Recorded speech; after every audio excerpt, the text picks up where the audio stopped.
সজোরে একটা থাপ্পড় পড়ে তুবার গালে।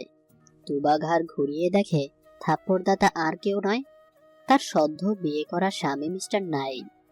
তুবা কিছু বুঝে ওঠার আগেই নাইম বলল, শরীর দেখে ইমপ্রেস করার চেষ্টাও করবে না কখনো। এখন ওটা কাটিয়ে চুপচাপ রুম থেকে বেরিয়ে যাও। তুবা তাড়াতাড়ি নিজের দিকে তাকালো আর লজ্জায় পড়ে গেল। শরীরের কিছু অংশ বোঝা যাচ্ছে। ড্রেস চেঞ্জ মাত্রই করেছে, ওড়না নেওয়ার আগেই নাইম ঘরে ঢুকেছে আর এসেই চর দিয়ে দিল। তুবা কিছুক্ষণ লজ্জায় লাল হয়ে থাকার পর বলল, আমি বাজারে মেয়ে না যে টাকার জন্য ইমপ্রেস করব। তাছাড়া আপনার মতো লজ্জা না যে মানুষের গোপন অঙ্গের দিকে তাকাবো। আর ঘরটা আপনার না যে আমি বেরিয়ে যাব। বেরোনোর হলে আপনি যান। নাইম তুবার কথায় প্রচন্ড ক্ষেপে যায়। তুবাকে ধাক্কা দিয়ে ফেলে দেয় মেঝেতে। তুবা শব্দ করে। নাইম খেয়াল করে তুবার পেট দেখা যাচ্ছে। দ্রুত গিয়ে তুবার বাহু চেপে ধরে, অন্য হাত দিয়ে মুখ চেপে ধরে বলল, যার শরীরের প্রতিটি পার্ট উপভোগ করে রেখেছি তাকে নতুন করে কি ভোগ করব?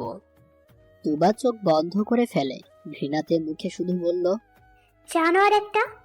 নাইম এটা আরো রাগ করে। 5 আঙ্গুলের নখ তুবার বাহুতে গেঁথে দেয় আর রাগে ফোঁসফোঁস করতে করতে বলল, জানুয়ারি তো, সেই জন্য প্রমাণ রেখে যাচ্ছে শরীরটাতে। তুবা ব্যথায় অস্থির হয়ে যাচ্ছে। সেদিকে ভ্রুক্ষেপ নেই নাইমের, শুধু দাঁত দিয়ে তুবার গলায় কয়েক জায়গায় কামড় বসিয়ে দেয়। এমন ভাবে কামড় দিয়েছে যেন রক্ত পড়ে যাবে যে কোনো মুহূর্তেই। এরপর তুবাকে আবারও ধাক্কা দিয়ে দূরে সরিয়ে দেয়। চুপচাপ উঠে বেডে শুয়ে পড়ে নাইম।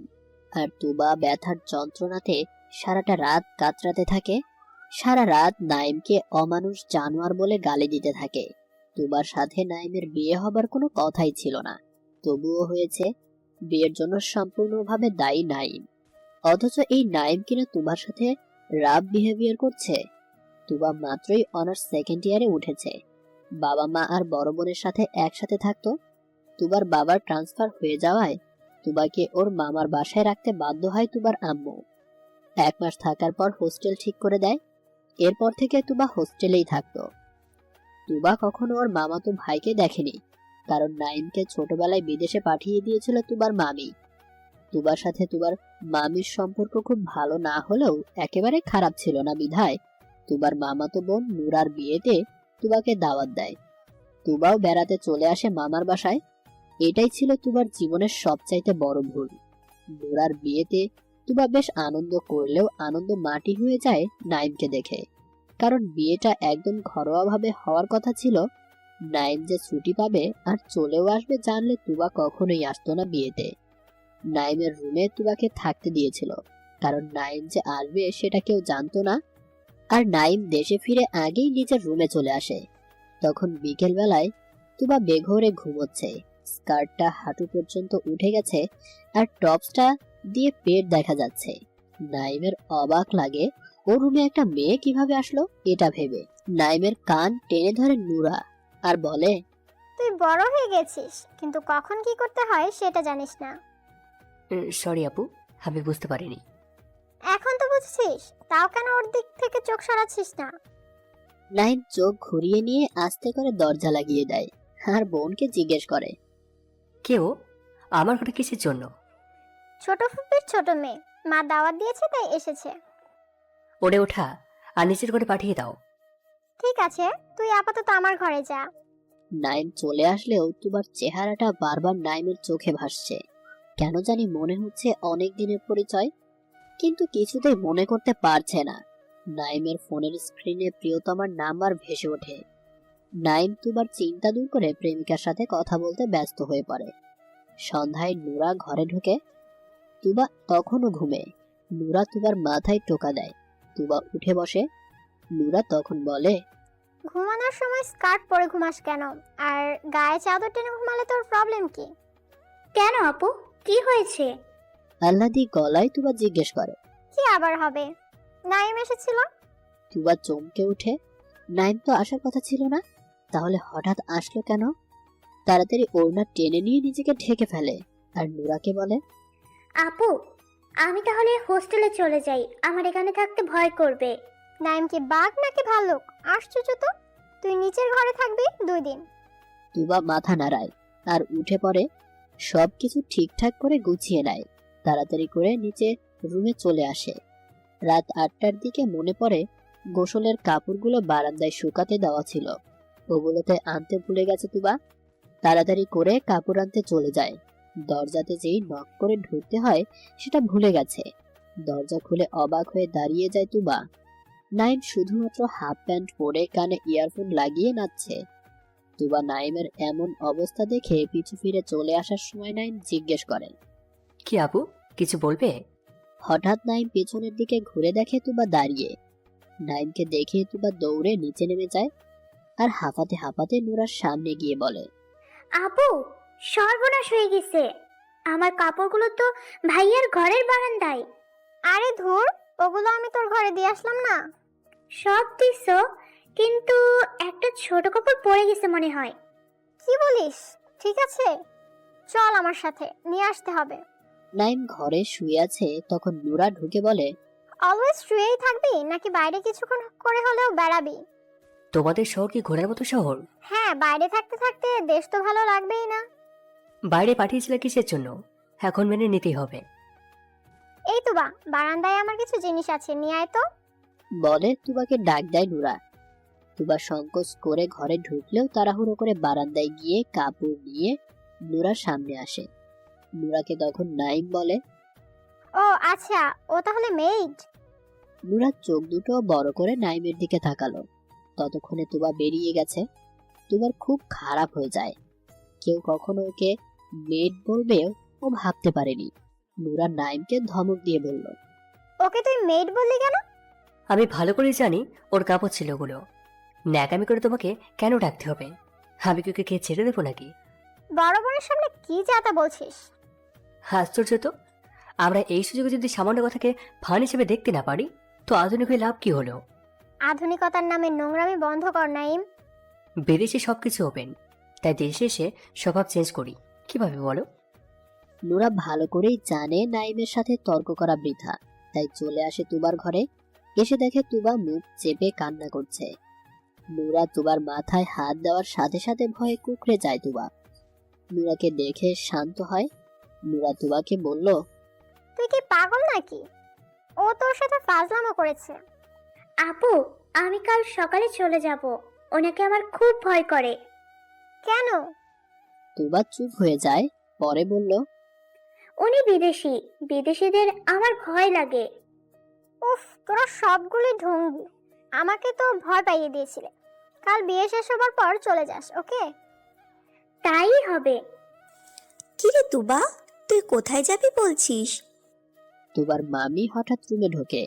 তুবাও চমকে যায় কথা শুনে। ওহ মামি, আপনি? আমি তো ভয় পেয়ে গিয়েছিলাম। যেখানে যাবি যাস, পরশুর আগে যাবি না কিন্তু। কেন মামি? নুরার বিয়ে ঘরোয়াভাবে হবে বলে আত্মীয় ডাকিনি। ওকে একা পাঠাতে পারবো না। আমি আর তোর মামা যাব ও বাড়িতে। তোকে ঘর গোছাতে হবে আর কি। কিন্তু নাইম ভাইয়া আছে যে। তুবার চোখে মুখে বিস্ময়। ও কাল থাকবে না বলছে, ওর বন্ধুর জন্মদিনের পার্টিতে যাবে। তুবা মনে মনে ভাবছে, জন্মদিন না ছাই, যাবে তো গার্লফ্রেন্ডের সাথে ডেটে। মামিকে সান্ত্বনা দিয়ে বলল, আচ্ছা মামি, থাকবো। এই না হলে ভালো মেয়ে, নুরার বিয়ের পর তোর জন্য পাত্র খুঁজবো। থাম। তুবা একটু লজ্জা পেয়ে উঠে চলে যায়। নুরার বিয়ে খুব সিম্পল ভাবে সম্পন্ন হয়, কারণ নুরার বিয়ে বারবার ভেঙে যেত। কারণটা আজও অজানা বলেই গোপনে বিয়ে ঠিক করে বিয়ে দিয়ে দেয় নুরার পরিবার। বিয়ে শেষ হওয়া মাত্রই নাইম পার্টিতে যাবে বলে বেরিয়ে যায়। নুরাকে সহ তুবার মামা মামিও যায়। তুবা আর একজন কাজের মেয়ে ঘর পাহারায় থাকে। কাজের মেয়ের উপর তো আর পুরো ভরসা করা যায় না, সেজন্যই তুবাকে রেখে যাওয়া। তুবা কি আর জানতো একা থাকা তার জন্য কাল হয়ে দাঁড়াবে? রাত 1টার দিকে কলিং বেলের শব্দে তুবা লাফিয়ে ওঠে। লেহেঙ্গা খুলতে শুরু করেছিল মাত্র। সবকিছু গোছাতে গিয়ে সময় হয়নি ড্রেস চেঞ্জ করার। ওড়নার সেফটি পিন খোলা মাত্রই কলিং বেল বাজে। তুবা ওড়নাটা পেঁচিয়ে দরজার কাছে গিয়ে দেখার চেষ্টা করে কে এসেছে। দুটো ছেলেকে দেখে তুবার খুব ভয় পায়। দরজা না খুলে দাঁড়িয়ে থাকে হাঁ হয়ে। বাইরে থেকে আওয়াজ আসে, দরজা খোল প্লিজ, নাইমের অবস্থা ভালো না। তুবা ভয় কাটিয়ে দরজা খুলে দেয়। নাইম ঘরে ঢুকে টলমল ভাবে। ভেতরে এসেই তুবার গায়ের উপর ঢলে পড়ে। নাইমের বন্ধু বলল, ভাবি আমি গেলাম, ও আজ একটু বেশি গিলে ফেলেছে, সাবধানে থাকবেন। তুবা অবাক হয়ে গেল। ওকে ভাবি ডাকলো কেন? আর এই ছেলেটা কিভাবে ঘরে নিয়ে যাবে সে চিন্তায় মাথায় ঘুরপাক খাচ্ছে। কাজের মেয়ে রিনা এসে দরজা লক করে দেয় আর তুবাকে বলল, চলে না পা, ওনারে ঘরে রেখে আসি। তুবা রিনাকে বলল। একাই দিয়ে আসি ওনাকে। তুবা কষ্ট করে নাইমকে ঘর পর্যন্ত নিয়ে আসে। নাইমকে বেডে শুইয়ে দিতে গিয়ে নিজেও নাইমের উপর পড়ে যায়। নাইম নিজে থেকেই ছাড়িয়ে নিয়ে চলে আসবে ভেবে উঠতে যাবে, তখনই নাইম আরো শক্ত করে তুবাকে জড়িয়ে ধরে। তুবা ভয়ে কান্না জুড়ে দেয়। করুণ কণ্ঠে বলল, আমার সাথে প্লিজ কিছু করবেন না আপনি, ছাড়ুন না আমাকে প্লিজ। নাইম আরো শক্ত করে ধরে তুবাকে, বলল, প্লিজ রাইসা, আমাকে ছেড়ে যেও না। আমি তোমাকে সেটা বাঁচতে পারবো না। বলে তুবাকে অসংখ্য চুমু দিতে শুরু করে নাইম। তুবা যতই ছাড়াতে চাচ্ছে, নাইম ততই তুবাকে রাইসা ডাকছে আর সারা শরীর ছুঁয়ে দিচ্ছে। একটা সময় তুবার ওড়না সরিয়ে দেয় নাইম। তুবাকে অজস্র চুমু দিতে শুরু করে। তুবা ছাড়ানোর জন্য ছটফট করতে শুরু করে। লেহেঙ্গা সরে গিয়ে পেট বেরিয়ে গেছে তুবার। পেটে হাত ঘোরাতে শুরু করে নাইম।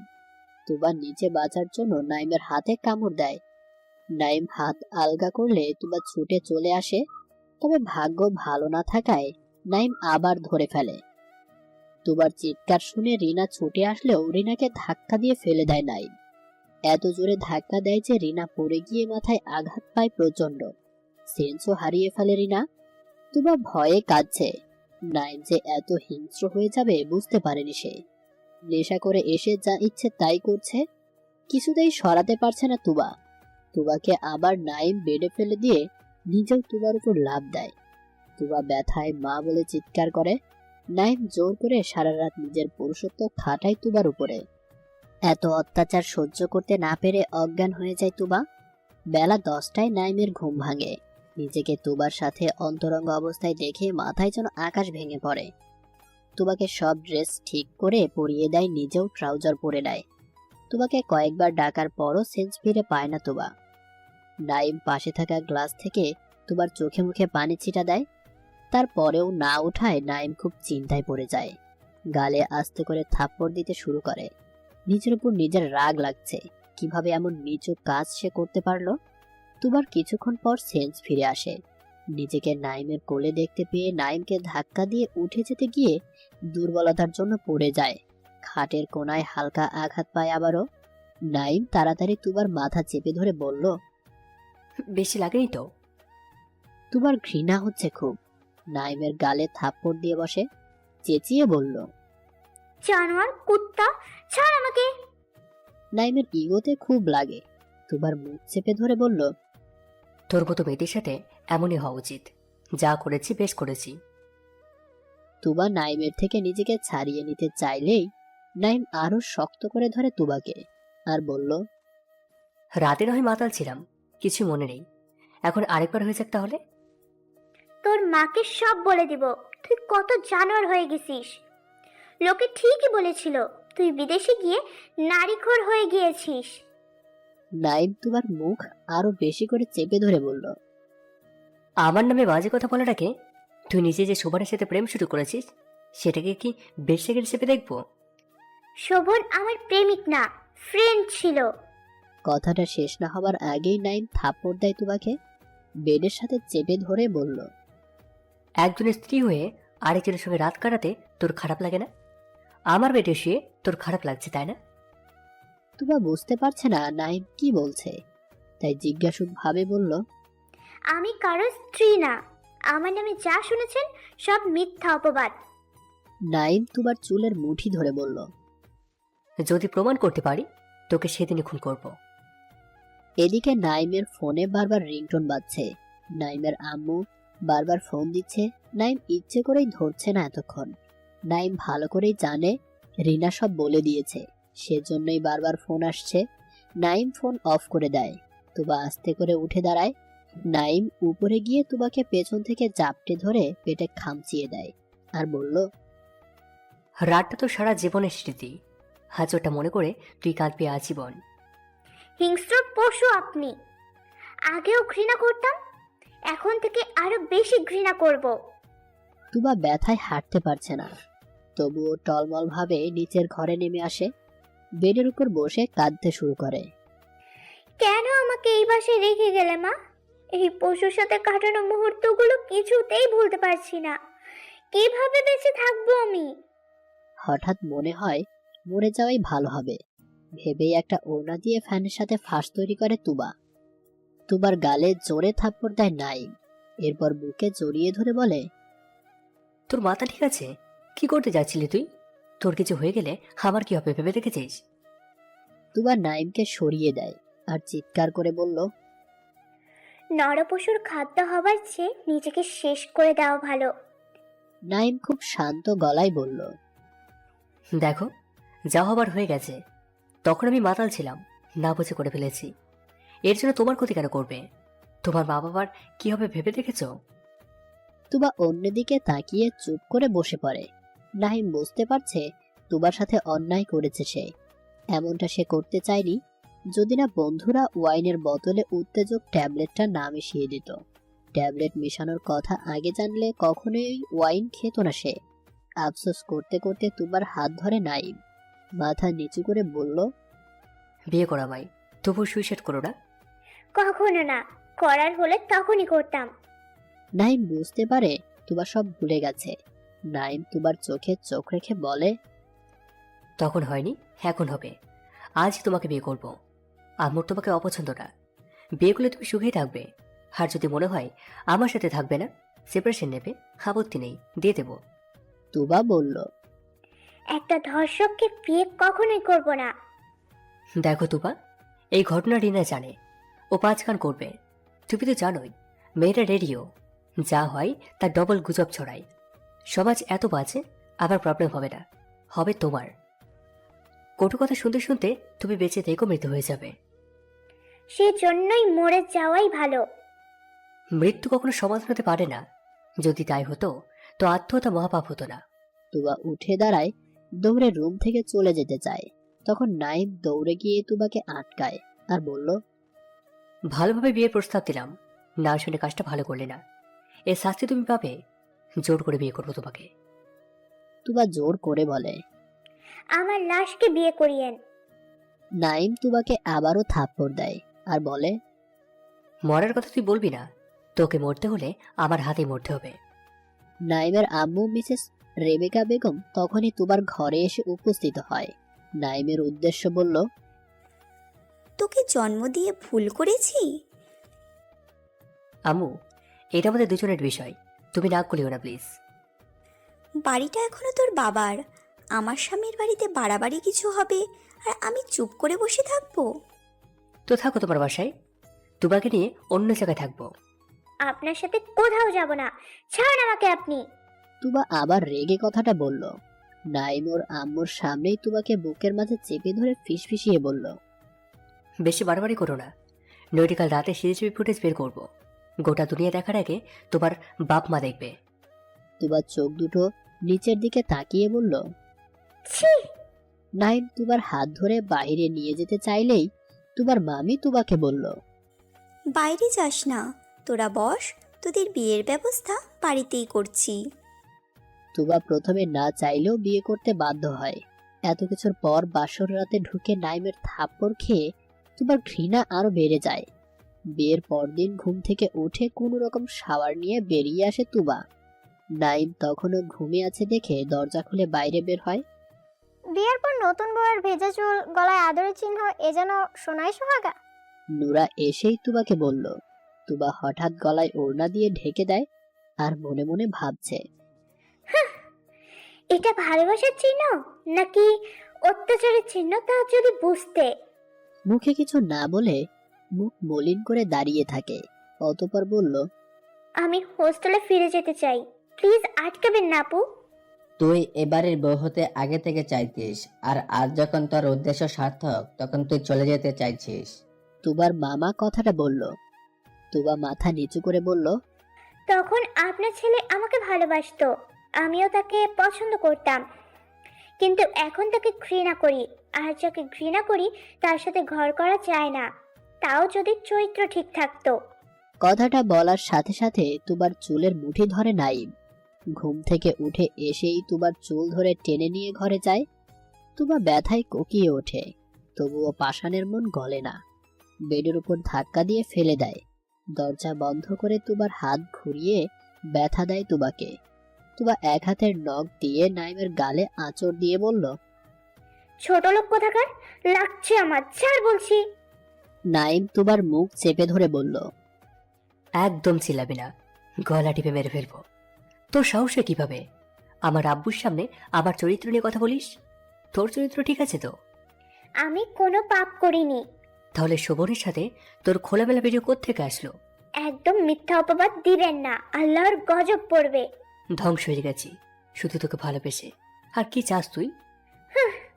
ভালোবাসা মাই ফুট, আপনাকে আমি ঘৃণা করি। বলে তুবা নাইমের মুখে থুতু দেয়। নাইম সাথে সাথে তুবার দুই হাত পেছনের দিকে ঘুরিয়ে মুচড়ে দেয় আর চিৎকার করে বলল, তোকে নিয়ে ঘর করার জন্য বিয়ে করিনি। তোর বিশ্বাসঘাতকতার শাস্তি দিতে দিতে আমি বিয়েটা করেছি। কথাটা তুই মাথায় ঢুকিয়ে নে। তুবা কেঁদে ওঠে। এত কষ্ট যে সহ্য করতে পারছে না সে। দিনগুলি ভালোই ছিল, একদম স্বপ্নময়। লুকিয়ে লুকিয়ে তুবার হাসি দেখা, তুবাকে ভয় দেখানো, তুবার ভয় পেয়ে চিৎকার করা, বিশেষ করে তুবার বেনি করা চুল ধরে টানা। তুবার নাকটা খাড়া, উজ্জ্বল শ্যামলা চেহারা, চোখ দুটো গভীর কালো, ঘন চোখের পাপড়ি, ঠোঁট চিকন সরু, ঠোঁটের কোনায় ছোট্ট একটা তিল। সবকিছু মিলিয়ে তুবাকে প্রথম থেকে পছন্দ করতো নাইম, কিন্তু কখনো মনের কথা বলা তো দূরে থাক, সব সময় তুবাকে শাস্তির ব্যবস্থা করে দিত নাইম। বেশিরভাগ খুনসুটি হতো নানুর বাড়িতে, কারণ তখন দুই পরিবার একসাথেই থাকতো। একবার তুবা ঘুমিয়েছিল, তখন তুবার চুলে বেনি গেঁথে বেনিটাকে দড়ি দিয়ে ফ্যানের সাথে বেঁধে রাখে নাইম।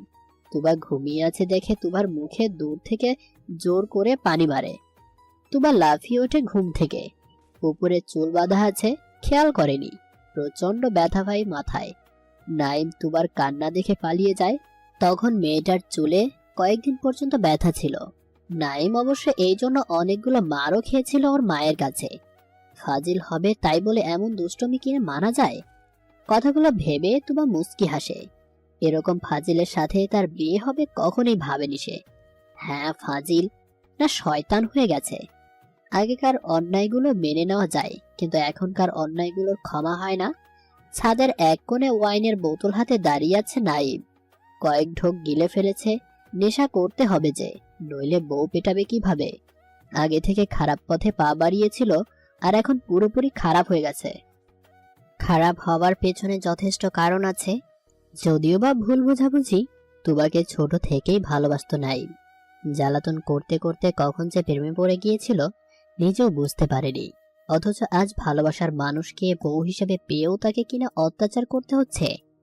অত্যাচার পাওয়ারই যোগ্য সে, নয়তো কোনো ফ্রেন্ডের সাথে রিলেশন করতে গিয়েছিল সে। নিজেই নিজেকে প্রশ্ন করে নাইম।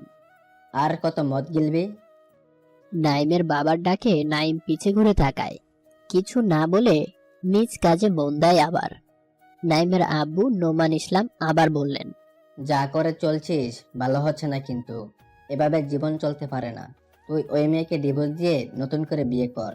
নাইম রাগী দৃষ্টিতে বাবার দিকে তাকায়, এরপর বলে, যা বলেছ, এই কথা দ্বিতীয় বছর না শুনি, নইলে তুবাকে নিয়ে এই পাশে ছেড়ে চলে যাব।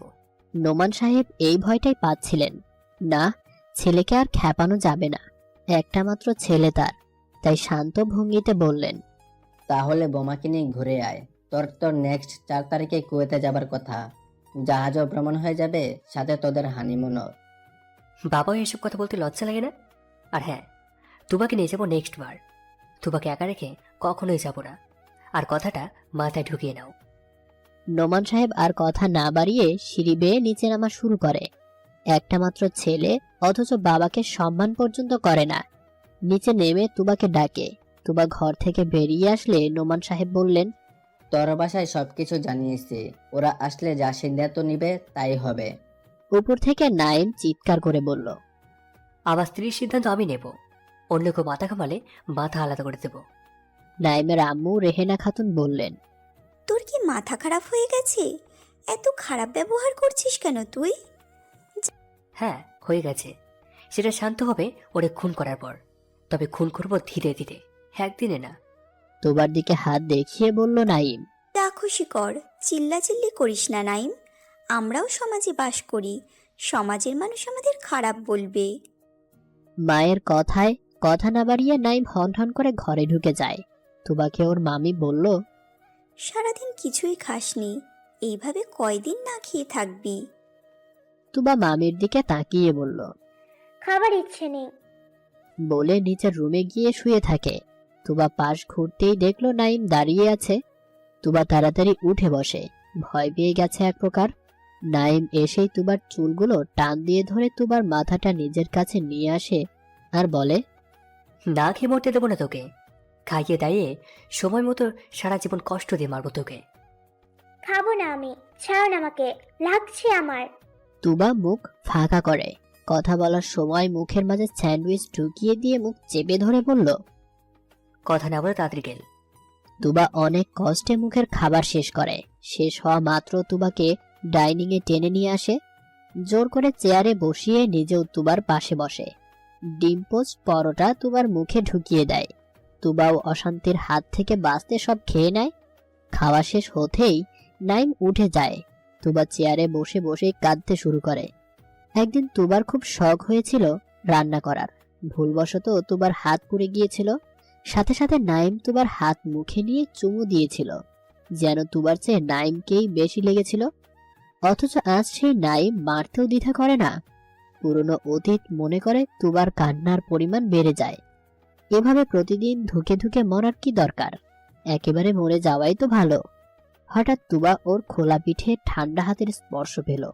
তুবা পিছনে ঘুরে তাকাতেই নাইম তুবাকে পাজা কোলে করে তুলে নিয়ে নিজের ঘরের দিকে পা বাড়ায়। তুবাকে বেডের উপর বসিয়ে ঘরের দরজা লাগিয়ে আসে নাইম। তুবার সামনে এসে বসলো নাইম। এরপর বলল, কি অন্যায় করেছিলাম যে আমাকে ধোকা দিলে তুমি? তুবা মুখ ঘুরিয়ে নিয়ে বলল। জানোয়ার আপনি, মানুষ নন। সাথে সাথে তুবার গালে আবারও থাপ্পড় দেয় নাইম। হ্যাঁ, আমি জানোয়ার। তোকে ভালোবেসে জানোয়ার হয়ে গেছি আমি। পকেট থেকে সিগারেট আর লাইট বের করে। একসাথে 3টা সিগারেট ধরায়। সবগুলো একসাথে টানে আর ধোঁয়াগুলো তুবার মুখে ছাড়ে। তুবার সিগারেট গন্ধ সহ্য হয় না, কাশি উঠে যায়। তবুও নাইম এক একে 1 ডজন সিগারেট টানে আর তুবার শাস্তির ব্যবস্থা করে। একসময় কাশতে কাশতে অস্থির হয়ে পড়ে। তখন নাইম সিগারেট খাওয়া বন্ধ করে। ততক্ষণে তুবার অবস্থা খারাপ, শ্বাসকষ্ট হচ্ছে খুব। ভোরে ঘুম থেকে ওঠে তুবা, দেখে নাইম ওকে জড়িয়ে ধরে ঘুমিয়ে আছে। রাতের কথা মনে পড়ে। যেমন কষ্টও দেয় তেমন যত্নও করে। যখন শ্বাসকষ্ট উঠে হাঁপাচ্ছিল তখন নাইমই ওর সেবা করে। তুবা নাইমকে ঠেলে উঠে পড়ে। ভালো লাগে না এই ছেলেকে, যার জন্য এত কিছু সহ্য করতে হচ্ছে তাকে। ভালো লাগার কথাও না, মনে হচ্ছে পালিয়ে যেতে পারলে ও বেঁচে যায়। তুবা ওঠা মাত্রই নাইম তুবাকে কাছে টেনে নেয়, চুলের মুঠি ধরে বলল, শেষ নিঃশ্বাস পর্যন্ত কষ্ট দিয়ে মারবো তোকে। তুবা চোখ বন্ধ করে কাঁদতে থাকে। নাইম চুল ছেড়ে দেয়। তুবা তখন বলে, কিসের শাস্তি দিচ্ছেন? আমি কোনো অন্যায় করিনি, প্লিজ আমাকে মুক্তি দিন। আমি চলে যেতে চাই আপনার জীবন থেকে। মনে পড়ে না সেদিনগুলোর কথা? হ্যাঁ পড়ে। আপনি ধোকা না দিলে আজ এত খারাপ দিন দেখতে হতো না আমাকে। আমি ধোকা দিয়েছি নাকি তুই? ভালোবাসতাম খুব, কিন্তু এঙ্গেজমেন্ট করে বিদেশে চলে গিয়েছিলেন, ভুলে গেছেন? আমার এঙ্গেজমেন্ট কবে হয়েছিল রে? মিথ্যা দোষারোপ করছিস। তাহলে? তুবা চুপ হয়ে যায়। নাইম মিথ্যে বলে না, তাহলে কি তাকে ধোকা দেওয়া হয়েছিল? যেন নাইমের জীবন থেকে সরে যায়। তুবাকে চুপ থাকতে দেখে নাইম বলে, চুপ করে আছিস কেন? তুই নিজের দোষ থাকতে আমার উপর দোষ চাপিয়ে দিচ্ছিস, তাই না? না, আমি যা শুনেছি সেটাই বলেছি মাত্র। তুমি আমার সাথে সব সময় দুষ্টুমি করতে আর বকা খেতে। আমি খুব এনজয় করতাম। সম্পর্কটা ছিলই ঝগড়া করার। জানো, যখন থেকে বুঝতে শিখি তখন থেকেই তোমার প্রেমে পড়েছিলাম। নাইম চোখ বন্ধ করে ভাবতে থাকে, হারানো দিনের কথাগুলো। একবার তুবাকে একা পেয়ে তুবার ঘরে ঢুকে দরজা লাগিয়ে দেয় নাইম। তুবা ভয়ে কাঁপছিল নাইমকে দেখে। নাইম তুবার গলায় আলতো স্পর্শ করে বলেছিল, আবার পড়ি, আমি তোকে কখনোই কষ্ট দেব না আর। আজকে থেকে শুধু ভালোবাসবো। তুবা ভয়ে চোখ বন্ধ করে ফেলে। কিছুক্ষণ পর খেয়াল করে কেউ কথা বলছে না। চোখ খুলে দেখে কেউ নেই সামনে। তুবা আশেপাশে তাকায়, ভাবছিল তুবাকে হয়তো কিস করবে। সত্যি কি নাইম এসেছিল? এমন ধাঁধা মনের মাঝে ঢুকে যায়। তখন গেটে নক করার শব্দ শুনতে পায়। নাইম ঢুকে বলে, কি রে, কি এত ভাবছিস? তুমি কি একটু আগে রুমে এসেছিলে? জেগে থেকে স্বপ্ন দেখছিস মানে? নাকি অনেক কিছু আশা করছিস মনে মনে? কি আশা করব, আজব তো। নাইম হুট করে তুবার কপালে কিস করে বলে, আমি তোকে বিয়ে করতে চাই। তুবা যেন আকাশ থেকে পড়ে। কিছুক্ষণ ভেবে বলে, পাগল হয়ে গেলে তুমি? এত কম বয়সে কে তোমার বিয়ে দিবে শুনি? কোথায় কম বয়স? আমি এবার এইচএসে দিয়েছি, আর তুই এইটে পড়িস। যাও গিয়ে মামাকে বলো, লাঠি দিয়ে বিয়ের ভূত দূর করে দিবে। তোর মামাকে কেন বলা লাগবে? তুই রাজি থাকলেই হবে। তুই কি আমাকে ভালোবাসিস না বল? এভাবে বিয়ে হয় না। তুমি এমন পাগলামি করো কিসের জন্য? তুই বিয়ে করবি কিনা সেটা বল আগে। তুবা অনেকক্ষণ চুপ থেকে বলল, কিভাবে? চল আমার সাথে। তুবার হাত ধরে টেনে নিয়ে বাইরে আসে নাইম। একটা রিক্সা ঠিক করে নেয়। তুবা যেন আজ অজানার উদ্দেশ্যে যাচ্ছে। কিছুক্ষণ পর একটা বাড়ির সামনে রিক্সা এসে থামে। একজন মধ্যবয়স্ক লোক বেরিয়ে আসে। ওনাকে নাইম চাচ্চু বলে জড়িয়ে ধরে। কিছুক্ষণ পর তুবাকে নিয়ে ওনার বাসায় ঢোকে। উনি তুবার দিকে অবাকভাবে তাকিয়ে থাকে। নাইম ওনাকে বলে, আমার ফুপির মেয়ে, ওকে বিয়ে করতে চাই, নইলে ওকে অন্যের সাথে বিয়ে দিয়ে দেবো। উনি নাইমকে অনেক বোঝালেন যে তোমার বিয়ের বয়স এখনো হয়নি। কিন্তু নাইম বলে, বিয়ের জন্য আমার বয়স লাগে নাকি? ওরে বিয়ে করতে চাই, কারণ ওরে আমি হারাতে চাই না কখনো। আর একটা মেয়ের বিয়ের জন্য ইসলামী দৃষ্টিতে বয়স লাগে না। তোমার বাবা যদি রাগ করে তখন কি করবে? কিছুই হবে না, দেখিয়েন। ওনার বোনেরই তো মেয়ে। অতঃপর নাইমের পাতানো চাচ্চু বাধ্য হয়ে ওদের বিয়ে পড়িয়ে দেয় সেদিন। নাইম দীর্ঘশ্বাস ফেলে আর বলে, বিয়ের কথা মনে পড়ে তোমার? হুম। সেদিন তোমাকে জোরপূর্বক কাছে টেনে নিয়েছিলাম। সেটা তো কোনো পাপ ছিল না তোমার। বিয়ে করাবো তুমি আমার। অনেক আগে থেকেই তুমি আমার বৈধ স্ত্রী। তোমার রাগ অনেক কমে আসে নাইমের উপর থেকে। সত্যি তো, অল্প বয়সে আবেগের বশে চাচ্চুর পরিবারের সামনে কবুল বলে বিয়ে পড়েছিল সে। তাহলে তো ওদের মাঝে কোনো পাপ কাজ হয়নি। কিসের জন্য তাহলে নাইমের উপর রাগ করে আছে সে? দিনগুলো কাটছিল বেশ। মৌখিক বিয়ের পর থেকে নাইম তুবাকে বউ ভাবা শুরু করে। কিন্তু ওভাবে কখন কাছে যাওয়া হয়নি। দুজনেরই কি লজ্জা লাগতো একে অপরকে দেখে। লুকোচুরি খেলার মতো একে অপরের চোখাচোখি হলেই লজ্জায় লাল হয়ে যেত। একটা মাস এভাবেই পার হয়ে যায়। তুবার দাদু মারা যায়। তুবাকে বাধ্য হয়ে দাদুর বাড়ি যেতে হয়। শেষবার তুবা নাইমের দিকে তাকালো। নাইম ঠোঁটের ইশারায় চুমু ছেড়ে দেয়। তুবা লজ্জায় চোখ বন্ধ করে ফেলে। কিছুক্ষণ চোখ বন্ধ রাখার পর তুবার চোখ দিয়ে অঝরে পানি ঝরা শুরু করে। কেন জানি তুবার খুব খারাপ লাগছিল। হয়তো নাইমের সাথে আর কখনো দেখা হবে না, এই ভয় মনের ভেতর চেপে রেখে দাদুর বাড়ির উদ্দেশ্যে রওনা দেয়। কিছুদিন পর নাইমের আব্বু নোমান সাহেব নাইমকে ডেকে ছাদে নিয়ে গেলেন। মুখটা একদম গম্ভীর করে রেখেছেন। নাইম ভয়ে ভয়ে জিজ্ঞেস করে, কিছু হয়েছে নাকি? এমন চিন্তিত দেখাচ্ছে কেন? একটা ঝামেলা হয়ে গেছে গ্রামে, কিভাবে যে কথাগুলো বলি। চিন্তা হচ্ছে? বলে ফেলো তাড়াতাড়ি। আমি বাবা হিসেবে বুঝি, তবাকে তুই পছন্দ করিস, তাই বলে একটা চরিত্রহীনা মেয়েকে তুই ছি ছি ছি নাইম। নাইম চিৎকার করে বলে, ও চরিত্রহীনা নয়। নিজের বোনের মেয়েকে এত নিজ কথা তুমি বলতে পারলে? গ্রামের সবাই জানে, পারলে ওর গ্রামে গিয়ে জিজ্ঞাসা করে আসিস। ও একটা ছেলে, কি যেন নাম? ও হ্যাঁ, শুভ। এর সাথে এক রুমে ধরা পড়েছে, কি বিশ্রী অবস্থায়। ছি ছি ছি নাইম, বোনের মেয়ে বলতে লজ্জা লাগে রে। কি মিথ্যা বলছো তুমি? তোমার কথা আমি বিশ্বাস করি না। একটা ছবি দেখায় নাইমকে, যেখানে তুবা অন্য ছেলের সাথে খারাপভাবে জড়িয়ে শুয়ে আছে। নাইম ছবিটা দেখা মাত্র ছাদের উপর বসে পড়ে। জোরে জোরে চিৎকার করে কাঁদতে শুরু করে। প্রতিটি কথায় তুবার উপর রাগ দেখিয়ে চিল্লাচ্ছিল। তখন নোমান সাহেব বললেন, তোমার সবকিছু থেকে মুক্ত হওয়ার প্রয়োজন। তুমি হায়ার এডুকেশনের জন্য বিদেশে চলে যাও। ওখানে গেলে ওই পাপী মেয়েকে ভুলে থাকতে পারবে। হ্যাঁ, তাই যাব। বাইরে গিয়ে মেয়েদের নিয়ে ইচ্ছে মতো ফুর্তি করব। বলে হনহনিয়ে নিচে নেমে আসে নাইম। এসে ঘরের দরজা লাগিয়ে দেয়। কয়েকটা দিন পর নাইম সত্যি বিদেশে চলে যায়।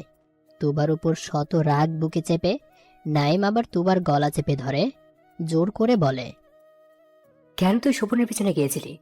তুই একবার বললে কি তোর চাহিদা পূরণ করতে পারতাম না? তুবা নাইমের গালে থাপ্পড় মেরে দেয়। অনেক হয়েছে নাইম, আমার চরিত্র নিয়ে টানাটানি করবে না তুমি। নাইম আরো শক্ত করে তুবার গলা চেপে ধরে। তুবার কষ্টের দম বন্ধ হয়ে আসছে, কিছুই বলতে পারছে না তুবা। নাইম জোরে করে বলে, তাহলে গোটা গ্রামের লোক কি ভুল দেখেছিল, নাকি আমি ভুল দেখেছিলাম? তুই ওই শোভনের বুকে নগ্ন হয়ে শুয়ে আছিস সেটা? তুবা এতক্ষণ নাইমের থেকে ছাড়ানোর চেষ্টা করছিল, কিন্তু এমন কথা শোনার পর হাত পা একদম ছেড়ে দেয়, চোখটাও বন্ধ করে ফেলে। নাইম বুঝতে পারে তুবার নিঃশ্বাস বন্ধ হয়ে আসছে, তাই গলা ছেড়ে দেয়। তুবা অনেক কষ্টে একটা কথা বলে, যে লোক যাচাই না করে অন্যের কথা বিশ্বাস করে সে কখনোই সুখী হতে পারে না। মিথ্যা অপবাদ কেউ দিল আর সেটা যাচাই না করে অন্যায় করেছো তুমি, এর শাস্তি তুমি অবশ্যই পাবে একদিন। নাইম একটু ভীত হয়ে উঠে বসে। সত্যি তো, সেদিন একটা ছবি দেখে যাচাই না করে চলে গিয়েছিল সে।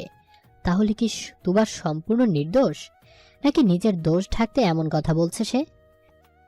সত্যি তুই কোনো পরপুরুষের সাথে থাকিসনি? ছি, তুমি আমাকে কখনো ভালোবাসোনি, বাসলে মিথ্যা অপবাদ বিশ্বাস করতে না। তুই গ্রামে গিয়ে কোনো অঘটন ঘটাসনি? আমি তখন কত ছোট ছিলাম, ভুলে গেছো?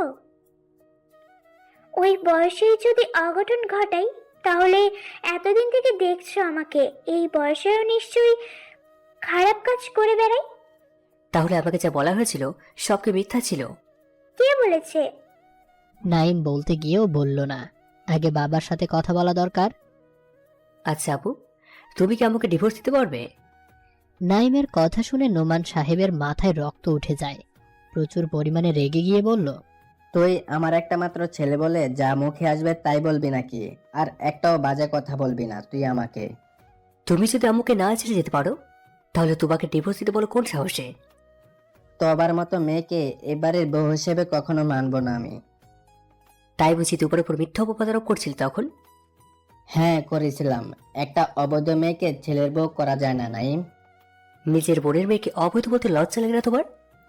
ও তোর ফুফুর আপন মেয়ে না, তোর ফুফু একটা জারজ মেয়েকে মানুষ করেছে। তুবা এই কথাটা শুনে মাথা ঘুরে পড়ে যায়। এতদিন যাকে মা বলে জেনে এসেছে সে কিনা তার মা নয়। নাইম আওয়াজ শুনে ঘরের দিকে ছুটে আসে। এসে তুবাকে মেঝেতে পড়ে থাকতে দেখে তাড়াতাড়ি কোলে তুলে নিয়ে বিছানায় শুইয়ে দেয়।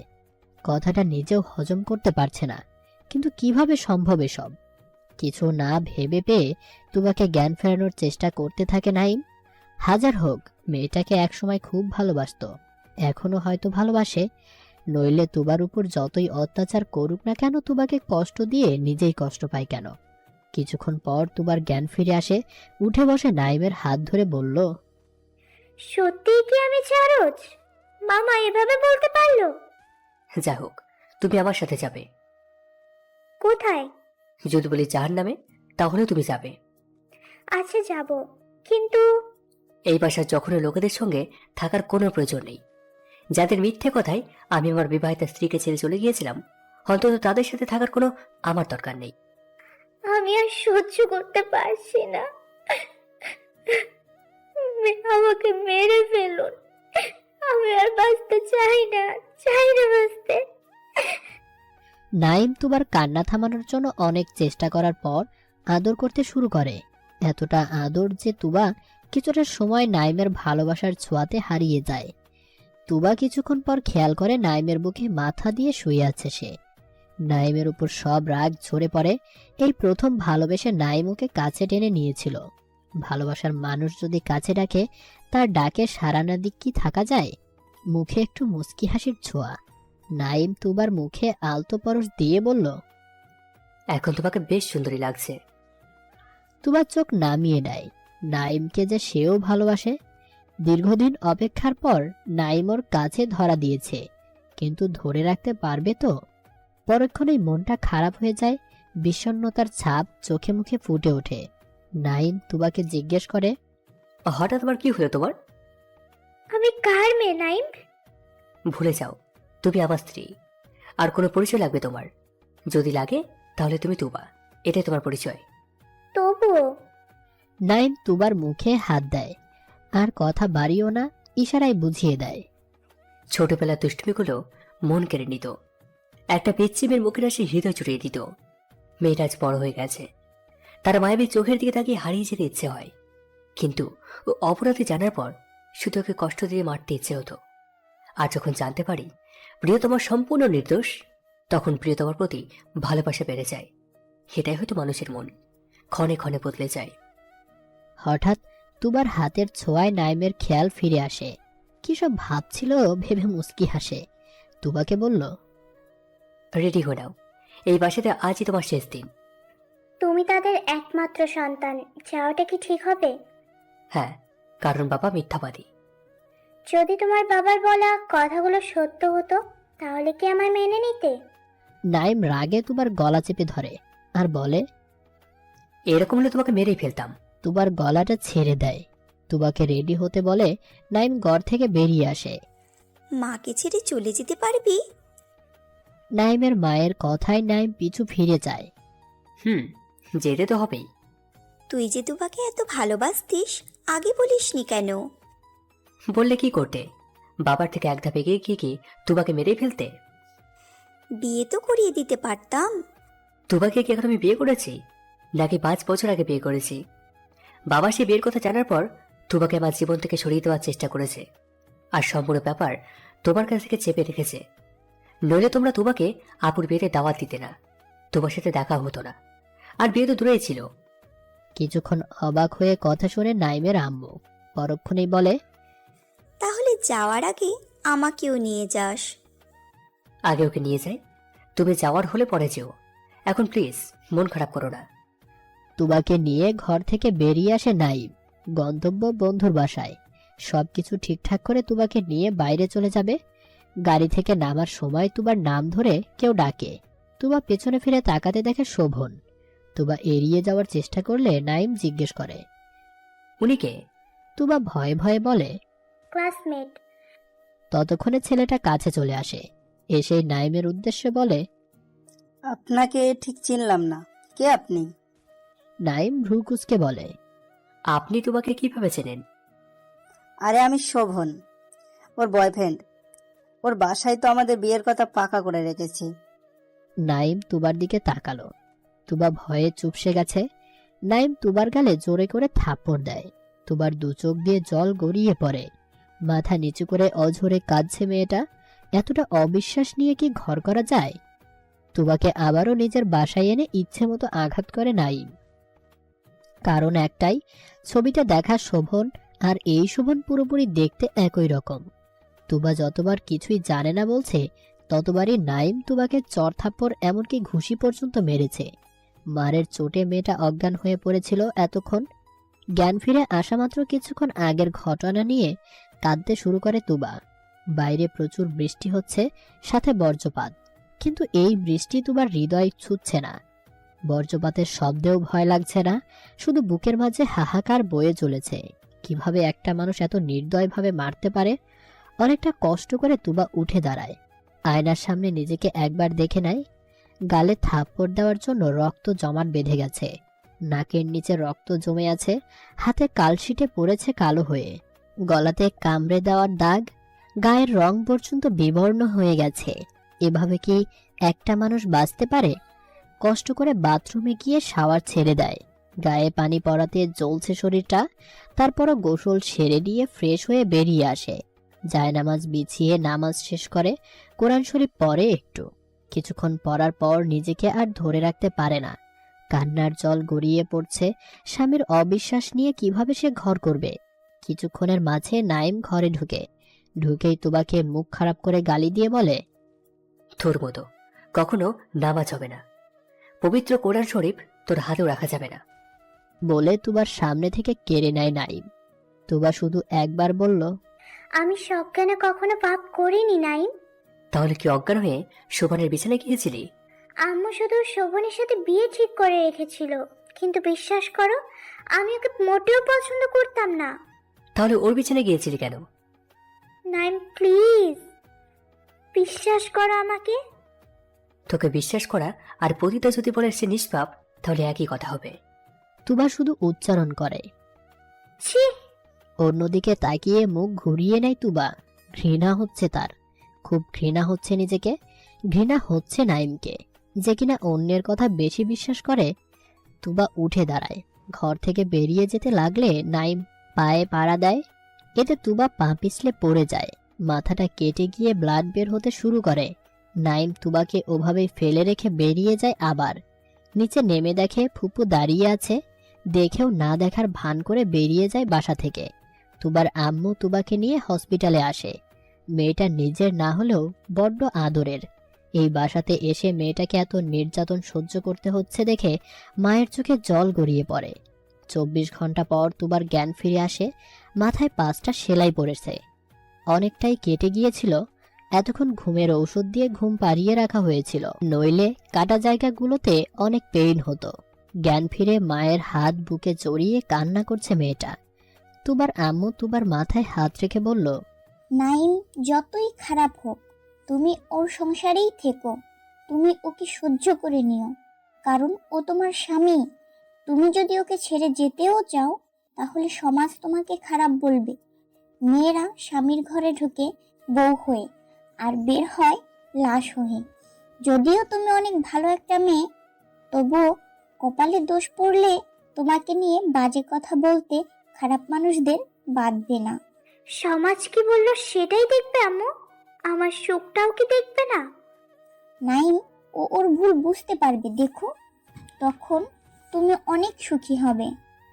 তুবা চোখ বন্ধ করে অনুভব করে সমাজের নির্মমতা, কিছুই করার নেই তার, মেনে নিতেই হবে। যদি তুমি নীরবে সহ্য করো স্বামীর অত্যাচার, হবে না কবু দ্বন্দ্ব, বিন্দাস করিতে পারিবে সংসার। নারী যদি তুমি হও স্পষ্টবাদী, কারো অন্যায়ের প্রতিবাদ, পাবে না কো সুখ, লেগে রবে সারাক্ষণ ঝগড়া বিবাদ। হবে ছোট সমাজের কাছে তুমিই হবে খারাপ, নিজের মাতা পিতা পর্যন্ত তোমায় করবে দোষারোপ। আফসোস, কেউ শুনবে না তোমার আর্তনাদ, চোখ বন্ধ করে সব সহ্য করাই তোমার কাজ। তোমার নেই কোনো অস্তিত্ব, নেই অধিকার, মাথা নিচু করে বাঁচার তুমি দাবিদার। তুবার মুখে এমন কড়া কথাগুলো শুনে তুবার আম্মু বলল, তুমি নাইমের সাথেই থাকতে বাধ্য, কারণ তুমি আর একা নও, তোমার মাঝে তুমি বহন করছো আরেকটা প্রাণের অস্তিত্ব। মায়ের কথা শুনে নিজ অজান্তেই পেটে হাত দেয় তুবা। সত্যিই তো, সে মা হবে, বিশ্বাস করতে পারছে না, কিন্তু নাইম যদি ওকে মেনে না নেয়। সত্যি যাচাই ক্ষমতা তুমি হারিয়ে ফেলেছো নাইম।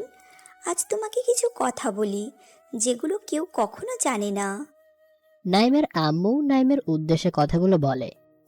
বলে ফেলো, আমি শুনছি। তুবাকে তুমি ভালোবাসতে আমি বুঝিনি, বিয়ে করেছিলে তাও বুঝিনি, কেন বিদেশে গিয়েছিলে তাও বুঝিনি। আমি তো তোমার মা হবারই যোগ্য না, তবে কিছু গোপন কথা জানি যা প্রকাশ করা জরুরি। যখন তুবা তোমার ফুপির গর্ভে মাত্র 1 মাস, তখন তুবার আব্বু গুলি খেয়ে মারা যায়। তুহা মানসিক আঘাতে ঘরবন্দি হয়ে গিয়েছিল, কারণ ওরা বিয়েটাই করেছিল লুকিয়ে, কারো কাছে বিয়ের কথা প্রকাশ করতে পারেনি। বাচ্চার কথা কিভাবে প্রকাশ করবে, তাও যখন হাজবেন্ড আর দুনিয়ায় নেই তখন। আমি বুঝে গেলাম মেয়ে হিসেবে লুকোনোর চেষ্টা করেও লাভ হয়নি। 7 মাস পর ধরা পড়ে যায়। তোমার বাবা তুহাকে ইচ্ছে মতো পেটায়, তুহা অজ্ঞান হয়ে পড়ে যায়। সাথে সাথে আমরা হসপিটালে নিয়ে যাই। তুবাকে অপরিপক্কভাবে জন্ম দিয়ে তুহার মৃত্যু হয়।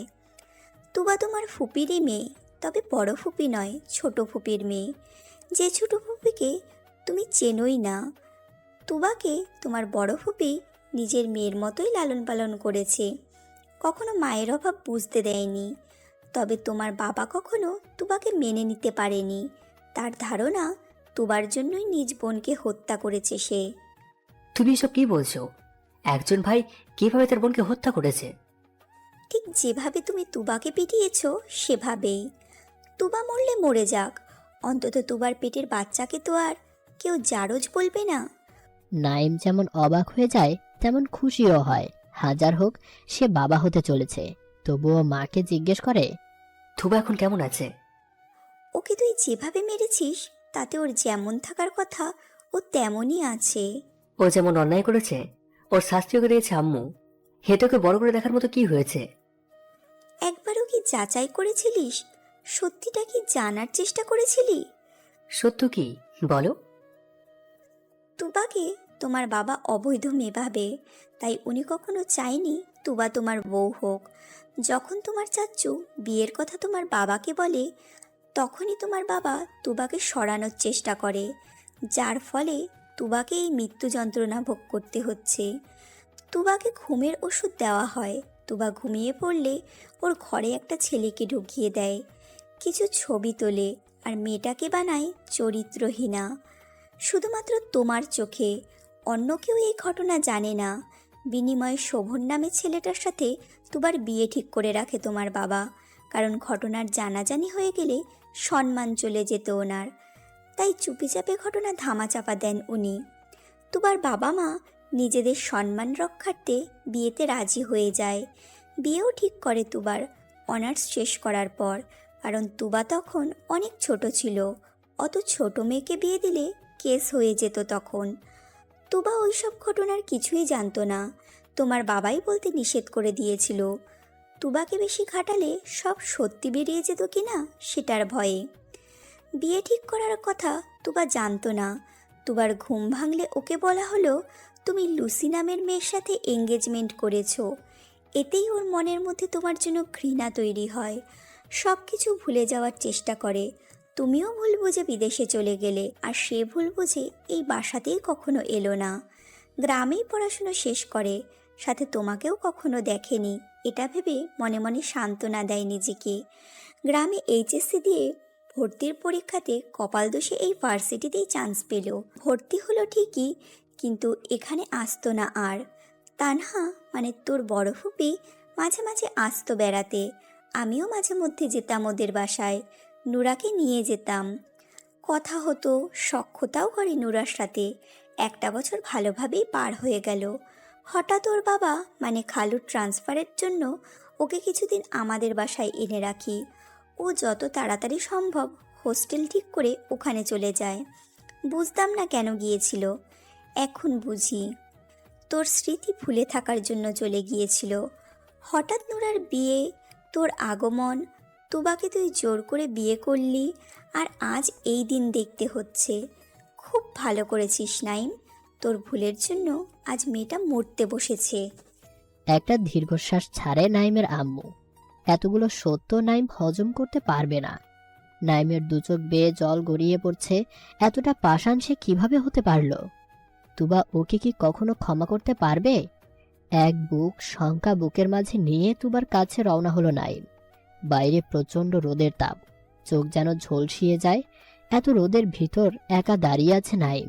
তুবা দেখেও না দেখার ভান করে ঘরে শুয়ে আছে। এত অত্যাচার সহ্য করার পর যতটুকু ভালোবাসা ছিল তার 90% মরে গেছে। সে তার ভুল বুঝতে পেরেছে নিশ্চয়ই। বুঝুক কতটা কষ্ট দিয়েছে সে আমাকে। ভালোই হয়েছে, অন্তত জানতে তো পেরেছে আমি খারাপ মেয়ে না, বা তাকে কখনো ধোঁকা দেইনি। তুবার ভাবনার ছেদ পড়ে। একজন নার্স একটা খাম হাতে নিয়ে তুবার দিকে এগিয়ে ধরে আছে। তুবা চুপচাপ খামটা হাতে নিল। জানে কে পাঠিয়েছে, তাই না খুলে বুকের মাঝে চেপে ধরে রাখলো। খামটা খুব সুন্দর করে সাজানো, অনেকগুলো কার্টুন আঁকানো, দুটো লাল রঙের আর আরেকটা বাচ্চা কার্টুন যেটা কিনা নীল রঙের। এই খামটা অনেক বছর আগেই নাইম তুবাকে গিফট করেছিল। তুবা জিজ্ঞেস করেছিল, দুটো লাল একটা নীল কেন? লাল দুটো তুই আর আমি, আর নীলটা আমাদের বাচ্চা। বলেই নাইম খিলখিল করে হাসছিল। তুবা নাইমের মাথায় গাঁটটা মেরে বলেছিল, আমি তো নিজেই এখনো বাচ্চা। দূর হ পাগলি, তুই জানিস দাদুর বিয়ের সময় দাদুর বয়স ছিল মাত্র 10 বছর। নানির বয়স কম ছিল তো আমার কি? তুমি কি বলতে চাচ্ছ আমি এক্ষুনি বাচ্চা মা হব? নাইমের শয়তানি হাসি দিয়ে পালিয়ে যায়। তুবা রাগ করে খামটা নাইমের টেবিলের উপর রেখে চলে যায়। এত বছর পর তুবা খামটাকে দেখে যতটা না অবাক হয়, তার চেয়ে বেশি আনন্দিত হয়। নাইম এতটা বছর একটা খাম পর্যন্ত আগলে রেখে দিয়েছে। তুবা আর কিছুই না ভেবে খামটা খুলে চিঠিটা বের করে। একটা অনেক পুরনো চিঠির সাথে নতুন একটা চিঠি দেখতে পায়। তুবা আগে পুরনো চিঠিটাই খোলে। সেদিন রাগ করে দেখাই হয়নি কি ছিল ভেতরে। আজ দেখে পুরোপুরি অবাক হয়ে গেছে সে। জানিস তুবা, তোকে ছাড়া আমি পুরোপুরি অসহায়। তুই ভুলে আমাকে ছেড়ে যাস না, হিতি নাইম। তুবা মুচকি হাসে। আসলেই নাইম ওকে অনেক ভালোবাসতো। কি যেন চিন্তা করে কিছুক্ষণ হয়তো হারিয়ে যাওয়া অতীতগুলো হঠাৎ খেয়াল আসতেই নতুন চিঠিটা খোলে। প্রিয় তুবা, তোকে ভালোবেসে আমি এতটাই অন্ধ হয়ে গেছিলাম যে যাচাই না করে তোর উপর আরোপ করা মিথ্যা অপবাদ বিশ্বাস করে ফেলেছিলাম। তার শাস্তি আজ এতটা বছর ধরে পাচ্ছি। ক্ষমা কি করে দেওয়া যায় না? একটাবার কি ভালোবাসা যায় না? মানলাম আমি খারাপ, তাই বলে কি এতটাই খারাপ? ইতি নাইম। তুবা আবার জানালার দিকে তাকালো। নাইম পুরো 2 ঘন্টা ধরে এই রোদে দাঁড়িয়ে আছে। ইশারায় নাইমকে ডাকলো তুবা। তুবার ওঠার ক্ষমতা থাকলে ওই যেত, কিন্তু ও যে নিজে এখন খুবই দুর্বল। নাইম এসে তুবার বাম পাশে বসে, বাম হাতটা ধরে ফুপিয়ে কান্না শুরু করে আর কেঁদে কেঁদে বলে, তোর আর আমার সম্পর্কের মাঝে নিজ জন্মদাতাই যে ভিলেন হয়ে যাবে সেটা কখনোই বুঝতে পারিনি রে। আল্লাহ হয়তো এতেই আমার ভালো চেয়েছিল। এত কষ্ট দিয়ে। তুমি জানো না, আল্লাহ তাআলা নিজেই বলেছেন আমি অবশ্যই তোমাদেরকে কিছু না কিছু দিয়েই পরীক্ষায় ফেলবই। মাঝে মধ্যে তোমাদেরকে বিপদের আতঙ্ক, ক্ষুধার কষ্ট দিয়ে, সম্পদ, জীবন, পণ্য, ফল, ফসল হারানোর মধ্য দিয়ে। আর যারা কষ্টের মধ্যেও ধৈর্য নিষ্ঠার সাথে চেষ্টা করে তাদেরকেও সুখবর দাও। আল বাকারা আয়াত 155। হুম। যাই হোক, তোমার আমার মিলন সেই দিনই হবে যেদিন মামা আমাদের মেনে নিবে। তুমি তোমার বউ হিসেবে আমাকে সেই দিনই পাবে যেদিন মামা হাসি মুখে আমায় ভালোবেসে বরণ করে নেবে। উনি কখনোই রাজি হবেন না তুবা। আর নিজের মায়ের খুনিকে কিভাবে ক্ষমা করতে পারো তুমি তুবা? ভুল তো মানুষ মাত্রই হয় নাইম। উনি অহংকারের বশে অন্ধ হয়ে গিয়েছিল। একবার সুযোগ দেওয়াও তো উচিত। তাই হবে, মাত্র একবার সুযোগ দেব, কিন্তু তোমাকে নিয়ে বিদেশেই থাকবো আমি। কিন্তু তোমার মাকে কে দেখবে? ওনার তো বয়স হয়েছে, ওনার কষ্ট তোমার বোঝা উচিত নাইম। আমি তো কিছুই বুঝি না, যা বোঝা সব তুমিই বোঝো। তুবাকে নিজ হাতে মারার জন্য এসেছিল ওর মামা, কিন্তু তুবার এত সহনশীলতা দেখে চোখ দুটো দিয়ে পানি পড়তে শুরু করে। নিজের করা অন্যায়গুলোর জন্য অনুশোচনা শুরু করে, কিন্তু অহংকার বশত তুবার কাছে গেল না। যে পিস্তলটা সাথে করে নিয়ে এসেছিল তুবাকে হত্যা করতে, সেটা নিজের মাথায় চালিয়ে দেয়। বিকট শব্দতে যেন হসপিটালের চারদিক কেঁপে ওঠে। তুবা নাইমের বুকে নিজেকে লুকিয়ে ফেলে ভয়ে। নাইম তুবাকে সরিয়ে বাবার কাছে গেলে নাইমের গালে হাত রেখে বলে, তোর ভালোবাসাও তো ওকে ফিরিয়ে দিলাম। দেখতে দেখতে 1টা বছর পার হয়ে গেল। আজ তুবার প্রথম বিবাহ বার্ষিকী। ছেলেকে ঘুম পাড়িয়ে তুবা নাইমের পাশে এসে শোয়। নাইমের নাক বরাবর খামচি দেয় তুবা। নাইম তুবাকে বলে, প্রতিদিন একটা করে আঁচড় না দিলে শান্তি পাও না? মনে করো প্রতিদিন একটু করে প্রতিশোধ নিই। তাই বুঝি? বলতেই তুবার ঠোঁট নিজের দখলে নিয়ে নেয় নাইম। ওদের ভালোবাসার রাজ্যে হারিয়ে যায় ওরা।